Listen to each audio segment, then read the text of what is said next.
छत्रपती शिवाजी महाराजांचा अपमान कराल तर गुडघे टेकायला लावू असा इशारा उद्धव ठाकरेंनी पंतप्रधान नरेंद्र मोदी त्याचप्रमाणे प्रफुल्ल पटेल यांना दिलाय। प्रफुल्ल पटेल असाल तरी महाराष्ट्र तुम्हाला आपटेल असाही इशारा ठाकरेंनी दिलाय।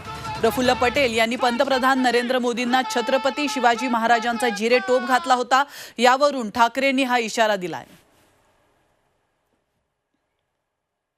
आणखीन एक त्यांनी एक नकली संतान मांडीवरती घेतलं ते तर फारच निघालं वाह्यात। प्रफुल्ल पटेल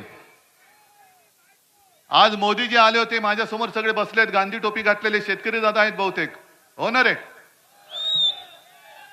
मी काल महाराजांचा जिरे टोप, आज माझ्या शेतकऱ्याची गांधी टोपी। रोज टोप्या बदलणारा माणूस हा देशाचा पंतप्रधान पाहिजे तुम्हाला? आणि प्रफुल्ल पटेलना सांगतोय की पटेल, तुम्ही वाटेल त्याच्या डोक्यात माझ्या महाराजांचा जिरेटोप घालू नका। जरी तुम्ही प्रफुल्ल पटेल असलात तरी महाराष्ट्र तुम्हाला आपटेल। आणि कोणाच्या डोक्यावरती ठेवता तुम्ही? मोदींच्या? काय पात्रता काय त्यांची माझ्या महाराजांच्या बरोबरी करायची?